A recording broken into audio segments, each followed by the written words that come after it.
like that with 3 chords. And for this workshop, we're not going to go outside of the key of C. So everything we do from now on is going to be based around that 12-bar pattern, and the big important chords being C, F and G7. We're going to add a few fancy little chord changes in there, but we're going to add some nice little riffs and runs that we can play. Let's try some of the things that say or, first of all. Let's just do bar 2. And instead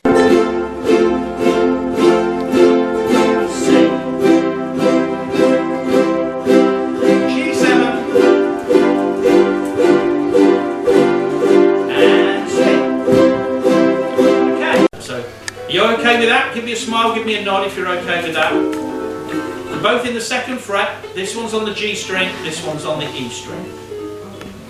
Yeah? Then these 2 fingers are going to play the 3rd fret on the strings you're not already playing at the 2nd fret. So they're going to go in there.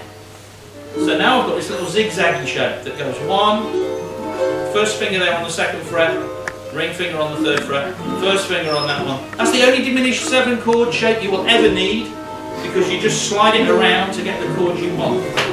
So is it like a G up? Well, yeah, your first 3 fingers are like a G. You put a little finger in there on the 3rd fret. Yeah. You got it. Brilliant. Brilliant. Don't move. Okay. So that's our diminished 7 shape. The wonderful thing about diminished 7 chords is this. You can do the suspense music from Tom and Jerry cartoons now, because you do this. And then you go. That's what he calls a twister. And there you go. But that one is going to be after our 7, G sharp 7, G7, C. Brilliant. One last time. 1, 2, 3, 4, G7, G sharp 7, G7, C. Brilliant. Now I've made you show me your concentrating faces. I'll show you. That's our basic finger picked blues. You won't do it that fast. Or you might do, but not to start with. And the best thing with all of this stuff is, we'll say a dirty word now, metronome. That bit. Okay. You've also learnt one riff, which is this. So, once you've got those, people will hear you once and they'll go, they know what they're doing.